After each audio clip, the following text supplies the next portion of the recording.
Facebook world, how you doing? I'm here with Tyler Minton today. We're going to get going here in just a second. Let's do it. All right, guys. This is the Better Everyday podcast with Brad Weems. I am your host and the owner of Thunder Valley Fitness here in Johnson City, Tennessee. Today I've got with me Tyler Minton. I'm going to give a little intro of him real quick, and then we'll pick his brain and have a little bit of fun today. So Tyler was the first CrossFit affiliate owner here in Johnson City, Tennessee back in 2008 or 10, Tyler?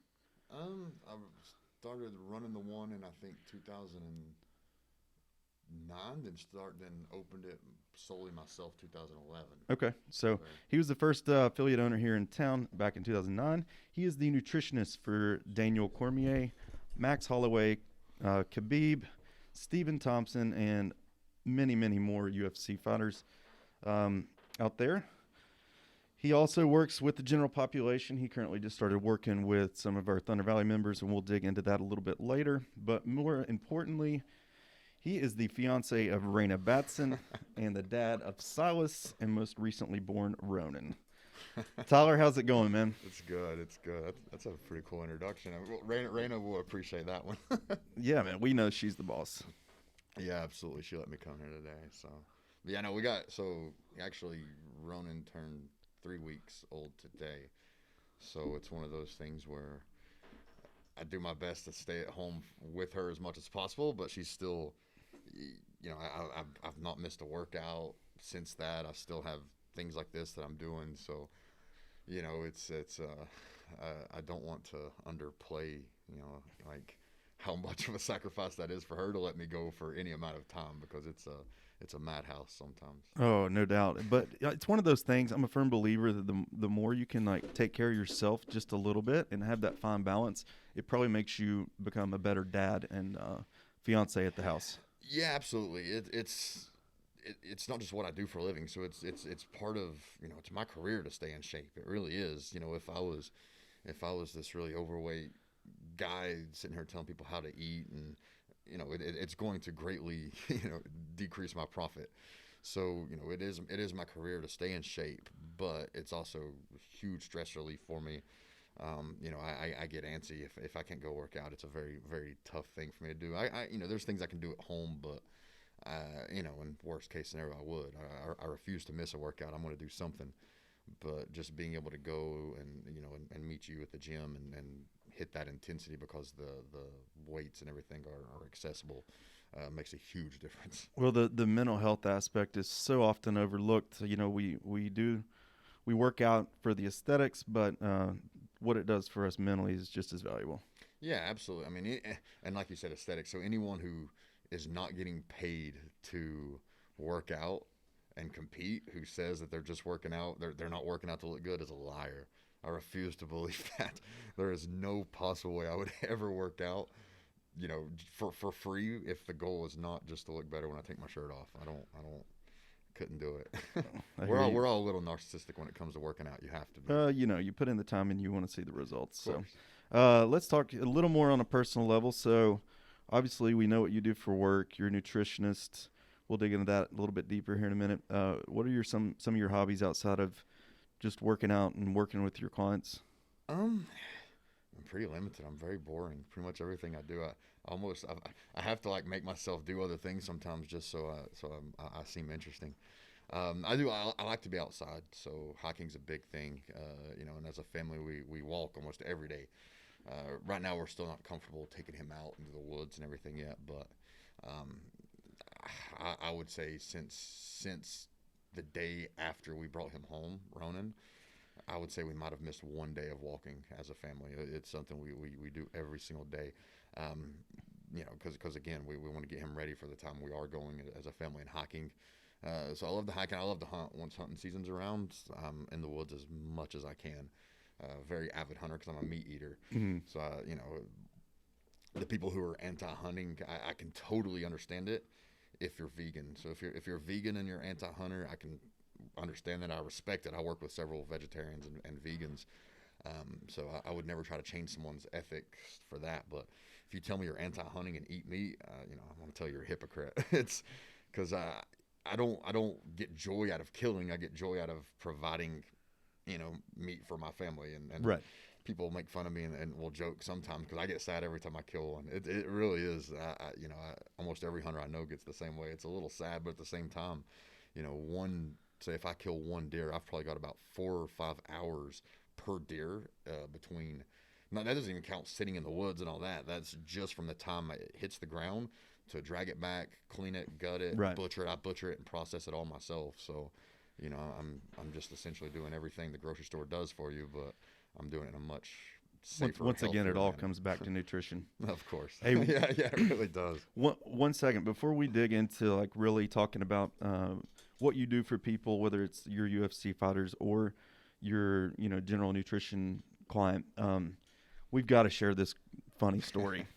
So we were at Thunder Valley kicking off our new year. It was 2019, and we had asked Tyler to come do a nutrition seminar on a Sunday, and we were publicizing it to our private Facebook group at Thunder Valley. And he had given this like great headshot. He uses professionally, and so anyway, we had a member comment. What was the exact comment, Tyler? So you posted on the private page, and you all added me to the page. And I wasn't on it. Y'all added me to it so I could field questions and answer questions. And this girl gets on there and just puts, "But is he single?" And she had no idea that I could see it. She just was trying to be funny and all of that. And yeah, I think, and then all of a sudden, she put up like the monkey covering its face emoji. Yeah, because then she people didn't started realize. tagging me. Yeah, she didn't realize she'd been caught. Yeah, people started tagging me, and she didn't realize that I was on the group. So then I remember she commented something about, like truth be told, I didn't realize you would see this, but we look forward to having you and all that you have to teach. And then she didn't show up. Didn't come to the seminar. Didn't even show up. And I messaged her and just reached out because it was funny. I knew who she was. Like, I'd known who she was for years. Mm-hmm. Just it's a small town. Yep. I messaged her and we just kind of became friends first, and then So basically, we have a nutrition seminar, and you get a wife, clients, and a son out of it. Yeah. That's how that goes down. That's a heck of a seminar. That's right. You should offer that in a bundle. I've told this story before. I don't know if you've heard it or not. One of our first 7 members was my wife, now Ashley, and Chris and I would have weekly like meetings and go talk about business and whatnot. And I said, "Bro, I know it's 12% or 13% of our membership base, but can I ask this girl on a date?" And just like you, it turned out well for me. So that's hilarious. Yeah, I know you're not ever supposed to mix it and all that, but man, at the gym that I owned, I was very against it. Like I would tell people, listen, if you spark up a relationship, that's fine. I'm not going to stand in the way, but just realize if it goes south, one of you or both of you have to quit. It's just the way. It just has to be that way. So just understand going into it that's just what's going to happen. I can't physically force that to happen, but it just will. Right. We had a couple at my gym. I guess it was the second location we were at. I honestly just felt they were perfect for each other. Introduced them, got it going, and they ended up getting married. I was the best man at the wedding, and they're one of the most beautiful couples I've ever met. So it's a good place to bring like-minded people and everything together. There you go. Be careful. So if you're looking to find love, go ahead and sign up at Thunder Valley Fitness. You can go to thundervalleycrossfit.com. Fill out your initial waiver. Come find your soulmate. All right, Tyler, let's get talking about what you do for a living. Obviously, you're known for working with world-class UFC athletes. And I've heard you on several podcasts talk about, just more nutrition for your general population individual. But I wanted to dig deeper, and I've never really heard what it looks like to work with a UFC fighter, the time that's involved with that, how that nutrition plan looks different than like myself that wants to lose 10 to 12 pounds. So maybe you can elaborate on that a little bit. Yeah, it's different, man. Like not only is working with an MMA athlete different than general population, it's different than any other sport. It's stressful, it's frustrating, it's rewarding. It's all that in one. But man, the thing people don't realize, and a lot of times I have fighters that have a really hard time understanding this from the get go. You can feed the body for one of two things in terms of priority. I can feed your body to perform and make that the top priority, or we can feed your body to lose weight and make that the top priority. They both can't be a top priority. It just can't happen that way. The other one doesn't have to suffer greatly, but again, like you can only prioritize one thing at a time. Well, with an MMA fighter, they have to make weight. So not only are they about to go into a 6, 8, maybe 4, 6, 8, 10, 12 week camp, a lot of times they have to lose, 20 to 30 pounds, sometimes 40 pounds during that time to make weight.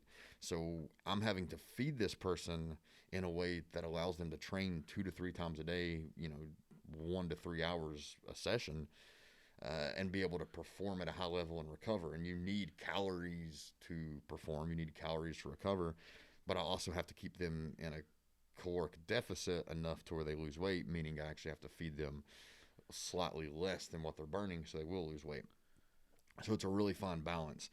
And that becomes the trick. And I feel like I know that's one thing that's made me, successful with the job, is finding ways to do both of those.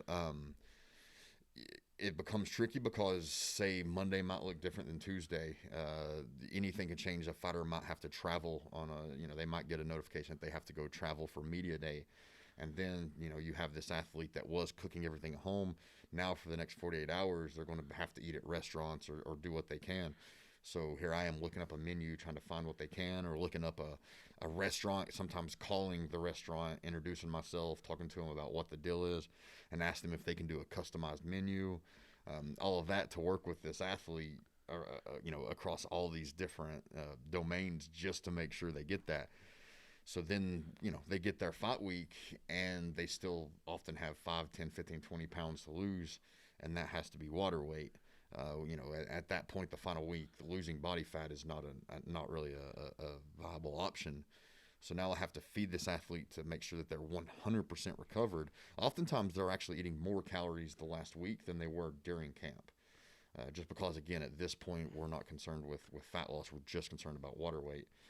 And I need them to be fully recovered so their body will do what we need it to do, and drop the water.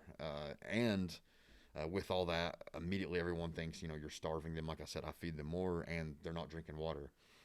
They never stop drinking water. There's not a single day that I'm telling the athlete you can no longer drink water, right up until the scale. I tell them the final day is the only time they don't have a specific amount of water they have to hit. I say every time you're thirsty, drink. And they look at you real confused. I'm like, listen, it's a bodily response.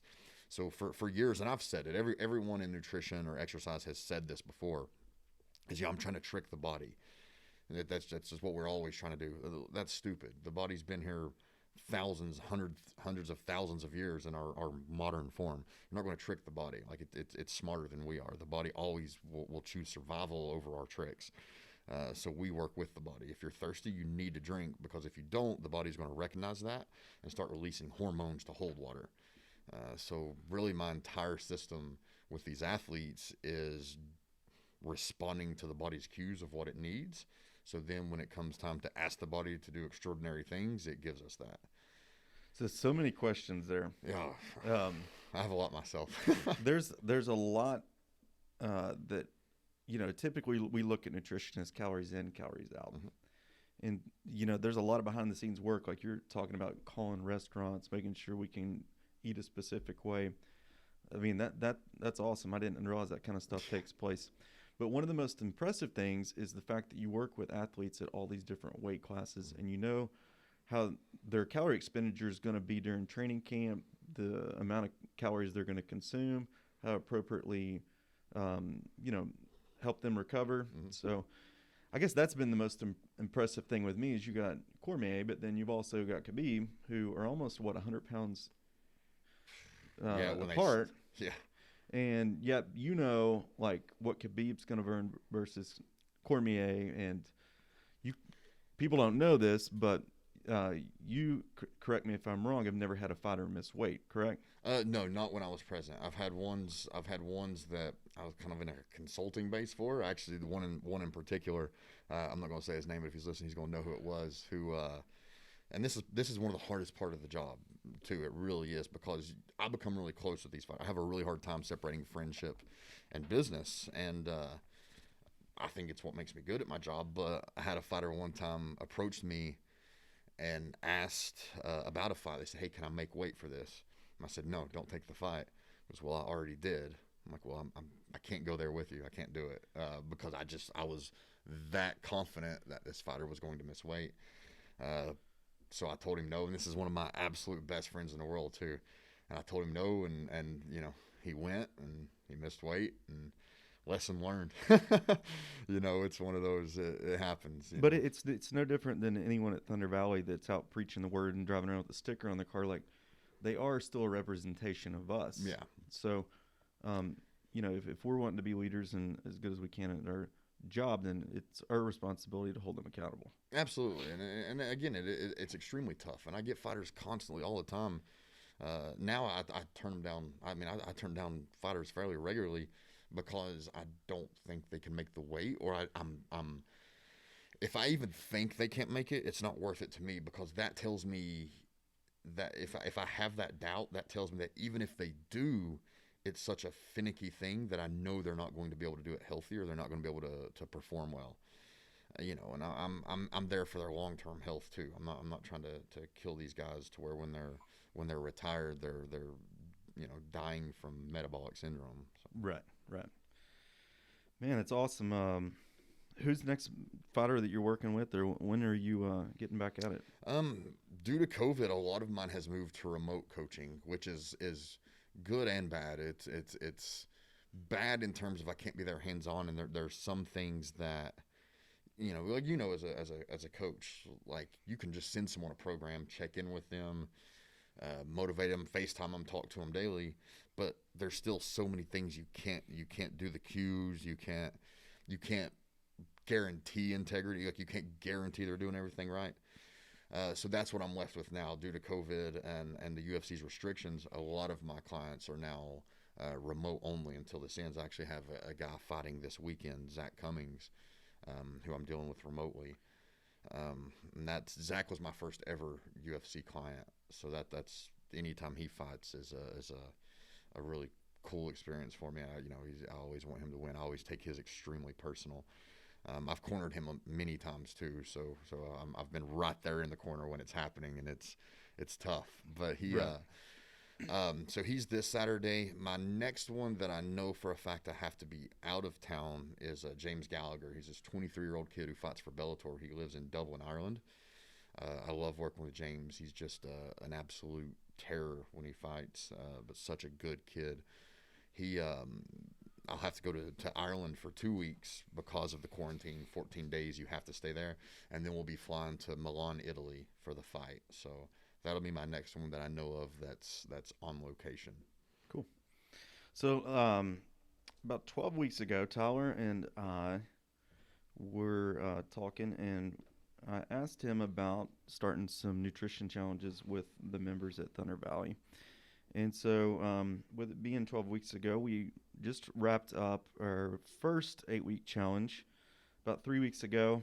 Had some amazing results from our clients in that group. And then right now we've got another 10 people that he's currently working with who are also seeing some success and already changing. And so, Tyler, let's talk a little more about the general population clients you work with, and what that looks like, and how you can help someone that maybe would visit your website today and be interested in getting more information. Yeah, so the general population, I wouldn't necessarily say it's easier. There's more. There's different challenges. I wouldn't even say there's more challenges. There's just different challenges. For one thing, them making weight doesn't depend on whether or not they make hundreds of thousands, possibly millions of dollars. That's not a factor there. So when you know that not hitting your goal really isn't going to cost your family, it's not as important to you. So sometimes it's a little trickier to get that level of compliance, but the science doesn't have to be as detailed and finicky.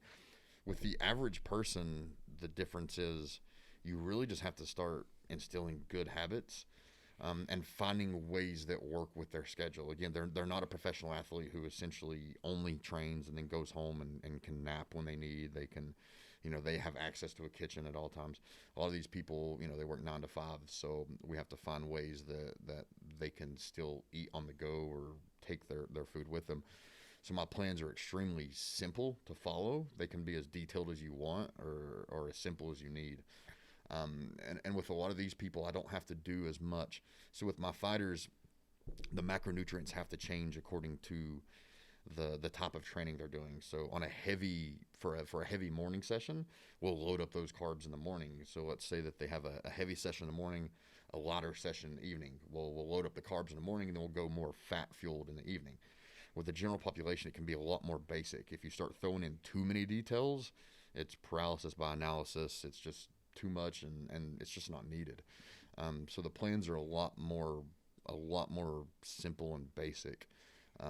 It's really just motivating them and doing those weekly check-ins to make sure that you're dealing with all their individual issues. And that's the biggest thing with your general population. It's very rare that I ever get someone who's never followed a diet before. Almost every single person has been on some type of diet. And I tell people all the time, if a diet has a name, like if the diet goes by a name, it's probably not going to work. It's a fad. My business is called Tyler Minton Nutrition, but I don't have a diet. Like, I have people that are following keto type principles. I have some vegetarians. I have people that do different things, but my job is to find what works for them and customize it. But almost everyone I have has followed something: Whole30, keto, Weight Watcher, Slim Fast, and there's a reason they're back. It didn't work. It's the whole instant gratification world that we live in right now. Absolutely. And people forget sometimes the diet industry is an industry. Like, they have to make money. Right. So their job is to sell you product and keep you coming back. Their job is not to get you in shape. If every one of these diets, especially the ones that sell product, if they worked full time, they lose customers. They're talking themselves out of business. Even mattress companies tell you need to come back in 10 years. But any fad diet that actually worked, it would come and go very, very quick. It's not a good business strategy. You can Amazon Prime abs. Yeah, no, that's actually funny. No, for sure. So with the average person, it's just finding out where they struggled with the last diet and changing that and finding a way that they can continue. So my goal is not that someone leaves me without results. So the way my business model works, I try to educate people and provide them a plan that they can leave and do it on their own one day. I don't want people long term, because if they're with me long term, in my eyes, it means ultimately the diet's not working. It's not working to change their lifestyle. So, so if someone signs up for me, in 3 to 6 months, I actually want to hear them say, hey, I feel like I can go off and do this on my own. Great. That means I did my job. Like, I didn't just give you results. I gave you a system that reframed the way you think and taught you a lot about nutrition. So now you can go off on your own and have long-term results. You're not paying me, but it doesn't matter. You're a happy person. You're doing better. And ultimately they end up telling people about it, or people see, so they end up sending me more business anyway. So, for example, if you have an individual that maybe wants to lose somewhere between 20 and 50 pounds, mm-hmm. what kind of time period are we talking that they would need to work with you? Or if you don't want to keep them forever and you want to appropriately teach them and they're, let's say, 80% compliant, like, how long are you working with that individual? So and that's kind of everyone always wants, like, how long will this take me? And I'm honest with them, like, there's so many factors that's going to make it really tough for me to know, but you need to expect it to be no quicker than 1 pound a week. Just expect that, because there's going to be some weeks you lose more than a pound. There's going to be some weeks you don't lose any. There might be a week you gain. If you do, it's water weight. But if you just have that expectation, then we can work around that. It might be a little bit earlier. It might be a little bit later. But a lot of people come to me with 20 weeks and they want to lose 60 pounds. I'm like, that's just hard. It's 3 pounds a week. Let's not. If you tell me you want to lose 20 pounds, okay, let's set the goal for 20 weeks. We might hit it sooner. We might hit it slightly later. But that's a realistic time frame. Someone who has to lose 50, It's very rare that someone wouldn't lose that much quicker. Actually, I'm going to post it today. I had a fighter that just lost a little over 40 pounds in 4 months. So that goes to about 2.5 pounds a week.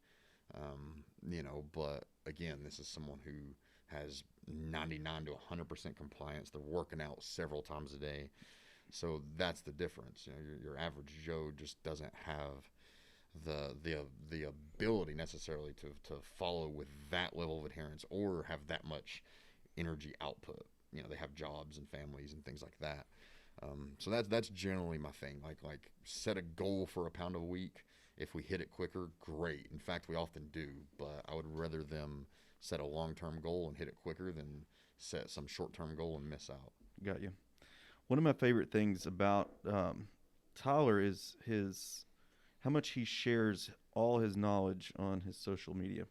So if you look at it, it's real basic, clean, like unbiased towards a specific diet or specific type of workout.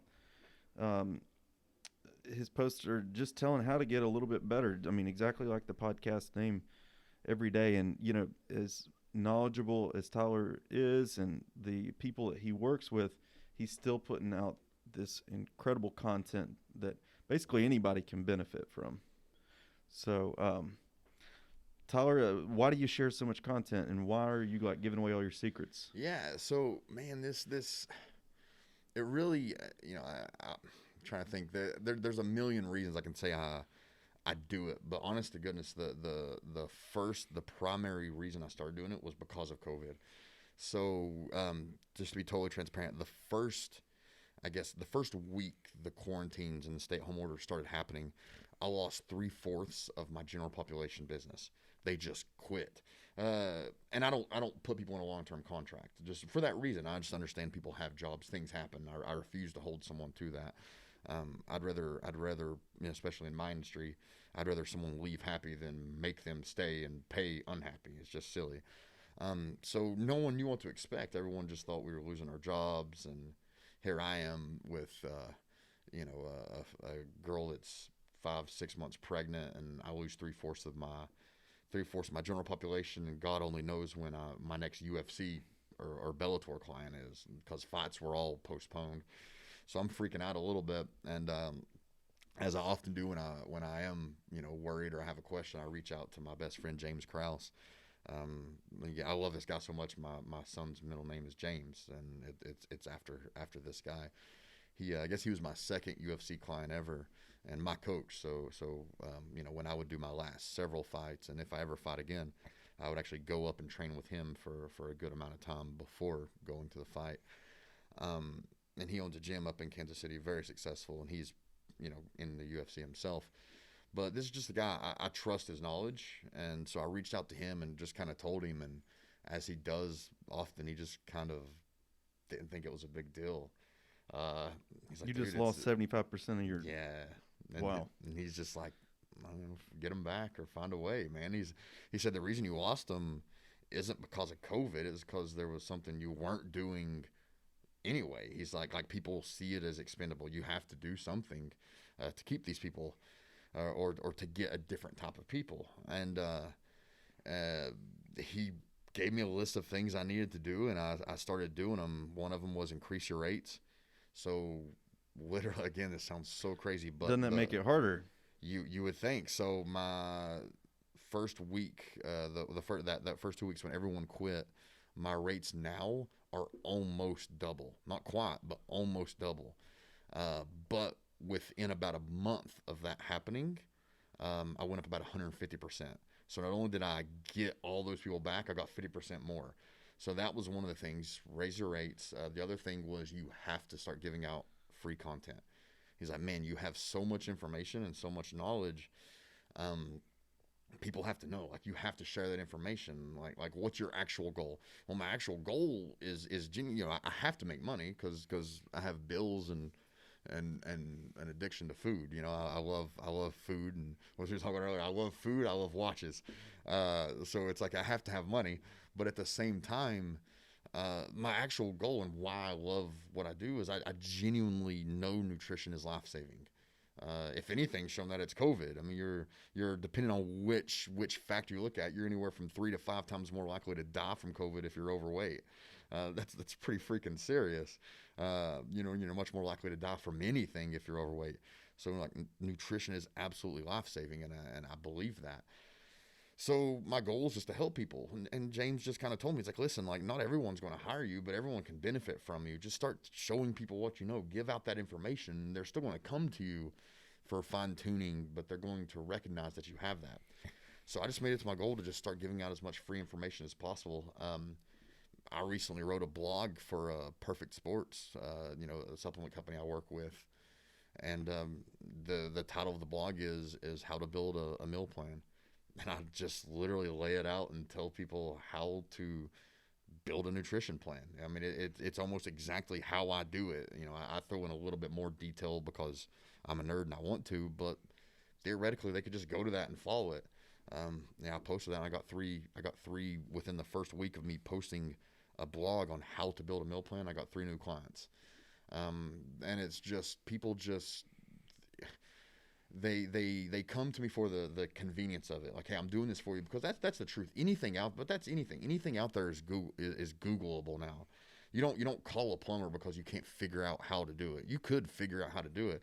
You call a plumber because they're going to do it better. They're going to do it quicker, and it's not worth your time and money to sit there and figure out how to do it yourself. There's such a benefit to outsourcing a professional. So people just recognize that they don't want to spend the time and energy, and they don't want to waste their time. It's not to trash gyms like Planet Fitness, because there's people doing amazing things at Planet Fitness. I have several clients that work with me for nutrition, and they're going to Planet Fitness, and I'm helping them with a plan. And I mean, it's life changing. And if it wasn't for that gym having the 24-hour, it wouldn't be. But at the end of the day, I would say the vast majority of people that are going there are spending that $10 or $20 a month. A year goes down the road and they haven't made any progress whatsoever. So they could have just wadded that up and thrown that away. Whereas if they go to a gym like yours and they're getting that professional training and all that, they're paying more, but they're getting results. I mean, it's just happening. So it really just depends on your level of, the level of how much you actually want this to happen. You spend a little bit more, but you're going to get results, or you spend less and you might get results. Well, and then the one thing you haven't even mentioned yet is the accountability play. No, absolutely. And I underplay that a lot. I forget. I don't realize how much that matters. And I should, because again, James is that for me. Like I can't tell you how many times I've texted James, and he would tell me something, and then he would follow it up with, "You already knew that." I'm like, "I know. I just needed you to tell me exactly what I already knew." That's huge. I mean, I'm messaging these people every week and asking them how they're doing, and if they're honest with me and tell me, then we start breaking that down and figure out how to fix it. That's if huge. Anybody needs to hold someone accountable, it's a UFC fighter right here. I mean, come on. Yeah. You're a little more scary than the average person. That helps. No, it does help. I mean, Leighton's gangster over here, but no, it's the accountability is huge. It really is. You have to know someone cares. I'll never say like names or anything, but I literally had a conversation through email with a client today, last night and into this morning, that they just kind of broke down with me that they aren't just seeing me for the goal they set, but they also admitted to me they have an eating disorder. And they just broke down and told me that, like, hey, that this is kind of one of the issues I'm having and why I'm not hitting those numbers. And I was just brutally honest with this person. I said, hey, something's not adding up. I know the numbers I've given you. I know the application you filled out, so I know your schedule, I know your day. This isn't adding up. What do you think? And I don't ever just call someone out like, hey, you're not following the plan. Right. I'm just honest with them, like, well, what are some other factors we might be missing? Let's talk about this. And they broke down and just admitted to me that they do have an eating disorder. And they're like, great, I understand. So I used to, and I'm very open and honest about that. I was bulimic for years. After wrestling, it was just something that naturally happens. You find a lot of wrestlers in high school and college, they develop it afterwards, and I was one of those. And I was just honest with them and told them my own story. And really, once I found that out, we had to change everything. So I changed their plan completely, and now they're off on a completely different path because now we don't just want to hit their goals. We have to get them through that. We have to break through that, or they will never hit the goal. It's impossible, because even if they do, they'll set a new goal that's almost unattainable, and they'll constantly beat themselves up when they don't get it. So it had to change. So in a matter of an hour, their goal changed, their plan changed, and hopefully their mindset changed. And I've dealt with a lot of people like that have eating disorders, and it's a whole different process of working with them. So it's been cool for me because of my past experience with it, and when you can change, because it's a mental health issue. It's people don't understand it. I remember when I was suffering from it, and the few people that knew, like, well, just quit. I'm like, come on, like it's not, you quit eating sugar right now. Like it's not that easy. Like it can't. Food is a very powerful drug. It's the most powerful drug. If it wasn't a powerful drug, you wouldn't have, evangelicals that are obese telling people to quit drinking. Like there's a reason. Like it's a very hard drug to break, Mm-hmm. and that's just the way it is. So it's really fun for me to see the people that I've worked with that have eating disorders, that we've been able to successfully hit their goal and break them of the eating disorder. That's you didn't ask that question, but if someone asked me my favorite group to work with, it's they're up there. Wow. So I know 2020's it's been quite chaotic, but it sounds like this year has been an opportunity for you to grow and learn how to pivot in the midst of adversity. It's been the same for us at the gym this year, It's been the best year of my life. I know that sounds really insensitive to say, but it is. It's just, it's been the best financial year, and that helps. But And here's the thing: if it doesn't happen, you don't start posting this social media, and you don't get all these new clients. yeah, it literally led to that, because what it did, it took me to a very big low. Again, you got a baby on the way. I was going back to school, so I'm back in school now because I'm wanting to continue pursuit till I get my PhD in nutrition. So here I am, like, enrolled, going back to school after years, having to pay University of Alabama all this money, a baby on the way, and I lose almost everything. That's a pretty low point. So like it forced me to do that, and we all need that. Like I was already the most, at that point before that happened, I was the most successful I'd ever been, the happiest I'd ever been, and then that hit me. If that wouldn't have happened, I would have just stayed there, and I would have been fine. But fine kind of sucks, really. Fine, like eventually, fine is no longer good anymore. That's and it pushed me to I had to move up a level. I had to level up, and if COVID wouldn't happen, that wouldn't have happened. And even if I would have been financially, and this is what me and Raina talked about a lot, let's say that I wouldn't have gotten those clients back. Like it would have truly been a financially disaster year.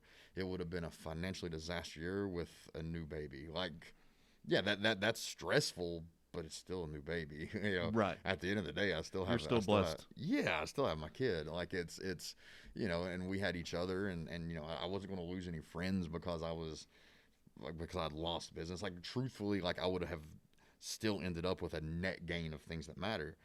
And I was having a conversation with my dad about this. So, not to share my dad's business everywhere, but when my dad was 7, his dad passed away, a pretty tragic death. And on the anniversary of his dad dying this year, my dad's best friend passed away. My dad is he's very different than me. He's not a very outgoing, loud person. So he's got a very, very small circle. If you ask me who is your dad's friend, this is the only guy I could confidently tell you without a shadow of a doubt was his friend. And he passed away on the anniversary, and it's very hard for my dad. And my dad told me, we started talking about COVID and all of that, and my dad said, this has been the worst year of my life. Talking about, and we were actually talking about COVID at the time. I was like, yeah. I was like, but honestly, is it like, let's just reframe your thinking. Like, what did COVID actually do? So if COVID, looking back, if COVID happened and you didn't lose your best friend, would it have been that bad of a year? In hindsight, if COVID never happened and you still lost your best friend, this would have still been the worst year of your life. Like COVID can be taken out of the equation and then come up with whether or not this was really a bad year. And I've told several clients that, like, completely take it out, ignore anything this has done. Give me 5 examples of what's improved. If you can't give me 5 examples of how your life has improved since COVID, you're doing something wrong. You have no excuse whatsoever to have read more books now, to have spent more time with your family, to have learned something. It's just to got outside, to have gotten outside more. I was telling people that in my opinion, this is the absolute easiest time ever to get in shape, which sounds really weird because you can't go to gyms and things like that, but you were there for a while, but you also couldn't go to restaurants, you couldn't go to bars, and those are some of the hardest things for people. Roads are free. Like, if you're telling me you can't work out, well, that's, you can drop to the floor and do push-ups. Roads are free. Go out and walk every day. There's a million things you can do, but COVID has eliminated the distractions. And so I can just think of so many ways that your life could have improved during this time. And again, to go back to James, one thing that he said to me, and he said to different people during this, is if you could spend 24 hours, so I'll put this to you, if you could spend 24 hours in one day, so it's 24 hours straight, only doing things that make you better at your job, how much better is that going to make you than your competition? Well, a lot. Well, no one spends 24 hours straight only doing things that are going to make them better, because during that 24 hours, you're going to sleep, you're going to eat, you're going to be distracted. You can't stay, unless you're someone, like a crazy person like Elon Musk. No one can really spend 24 hours a day of nothing but thinking the way critical thinking. Okay, well, now tell me you can't spend 24 days in a row taking 1 hour out of your day to do nothing but focus on improvement. Love it. Okay, you just got 24 hours you got a full day better than your competition. And that's what I did. I was doing that every morning. I set 2 days a week that 2 hours were spent solely on research. That's all I would do was look at new and break down research. So a total of 4 hours a week. Not many people can say they're looking at research papers 4 hours a week, especially in this day and age when everything someone posts on Facebook they think's research. And I was spending 4 hours a week looking through all the latest things in my field. So again, it's just I think everyone can find a way. This was the best year of their life. Well, you can't control what goes on around you, but you can control what you think and what you do about it and how you handle situations. Absolutely. So for us at Thunder Valley, this has been the biggest year of, I want to use the term growth, but not necessarily from like a membership standpoint, but just in placing policies and like procedures that are enhancing customer experience, hopefully, and just hopefully taking that gym to the next level. So yeah, I mean, you've seen it in so many. How many churches? So you'll see it in so many churches that before were never, like completely not into technology or anything. They've had to learn to now put things online and do this, and they're reaching a whole different audience, which is the goal of the church, is to reach more people. So it's improved. I could say it's improved religion. Even so many businesses, not just fitness, but so many businesses are now doing things online, and before they didn't recognize the need for that. So I think in the long run, once we get through this, it's going to have a net gain for everyone. Guys, we're going to be wrapping up here pretty soon, so if you have any questions, go ahead and shoot those over right now. We do have one question for you, Tyler. What are the first changes I should expect to see if I was to clean up the way I eat? I would have to know how you're eating to really break that down, but the first thing, if you're doing it correctly, if you change the way you're eating, you're doing it correctly, you're going to feel better. Like, people will feel better within 2 weeks. Now, if you're eating terrible and you start eating really clean, you might feel bad for a couple of days because you're detoxing. But the first thing I tell people you should notice, you just feel better. Like, the brain fog's gone, your energy's up. The scale is the last thing to look at. Like, clothes should start feeling better. The scale is data, so I do have people weigh. But I tell them all the time, like all a scale is data. It doesn't really define anything. It doesn't define your success with a program. It's just input. It's not negative input. It's not positive input. It's only input. So that's the order of things I like to see. Feel better, and then clothes and things fit better, and then the scale. One of my favorite posts that you've got on your Instagram is it's like 10 simple things you can start doing. It doesn't require any drastic measures to like just get things going in the right direction. Can you just share some of those? I can't remember them all off the top of my head. Increasing your NEAT, which is your non-exercise activity thermogenesis. Um, again, like that's where I say like COVID's helped a lot of people walk. Get out there and walk. Like do things like that. Increase your daily activity. So let's say you're going to the gym 1 hour a day and you're working out really hard, but then the rest of the day you're sitting down. You didn't really burn that many calories all day. Like it doesn't. So increase your activity. Up your water intake, up your protein, take out some of your starchy or your processed carbohydrates. Take those out, substitute them with fruit and vegetables. Get more sleep. I was gonna say what's the other one? Get more sleep is always a big one. But those are just some very simple things that like you can start doing right now and you'll start seeing results. So like when someone fills out my questionnaire, a lot of times I don't do this all the times. It depends on the person. But say you come to me and we start working together. I say, all right, I want you to fill out 10 things right now that you know you're doing wrong that are standing in the way of the goal. So the first thing they do is they tell me their goal. Now I want you to fill out 10 things you're doing wrong. For 2 weeks, just stop doing those 10 things. Fix those before we ever add numbers, before we ever add anything else. Quit doing the 10 things you know you're screwing up. If you do that, you're immediately going to start getting results. Because these are the things you know you're doing wrong. You're ready to change. I'm not even going to start throwing new things in at you. So we all know if we all take out that piece of paper and start writing down the things that we're messing up and we quit messing those up, we're going to get results a lot faster than we think. Yeah, love it, dude. So like I was saying earlier, I'm actually working with Tyler right now. I'm halfway through my 4th week. And I would say I have an above average knowledge base of when it comes to nutrition. I know my macronutrient ratios I should be at probably. I know the calories per gram of each one of those, that kind of stuff. But one of my favorite things about Tyler is when he sent over the nutrition plan, it wasn't like, okay, I need you to be at 40, 30, 30 and this many calories and do this right here or this.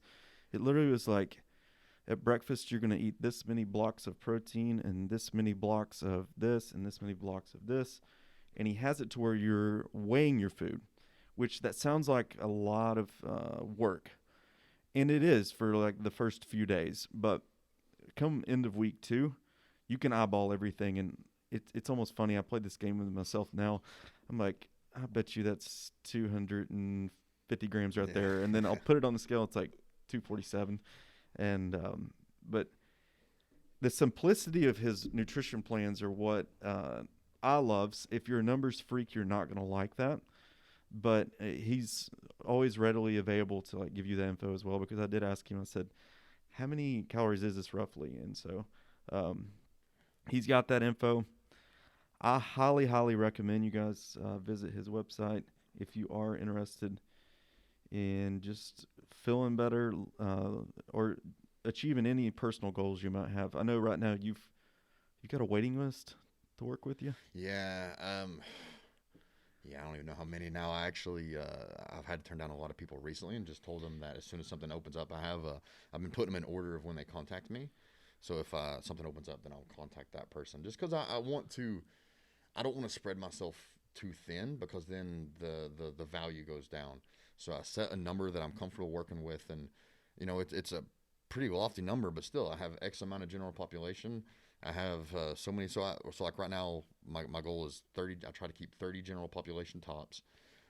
Fighters, because I don't have really a cap on fighters right now, but I mean this year alone I've worked with over 40 fighters. I'm back in school online. I have a newborn. I still work out. So it's like I have so much going on. I know that if I overexert myself, my quality is going to drop, and I refuse to let that happen. I respect that. That's awesome. Well, brother, thank you for coming on today.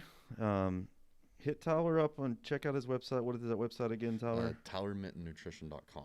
And then my Instagram, Tyler Minton Nutrition, is where, like you mentioned, I'm constantly giving out information. Yeah, his Instagram is awesome. Don't get offended if you see some of his hot takes. He's going to tell you like it is, but it's all because he cares. So, guys, thanks for watching. Let's get back on the rag of doing this Better Everyday podcast on a weekly basis. So we hope to see you next Thursday.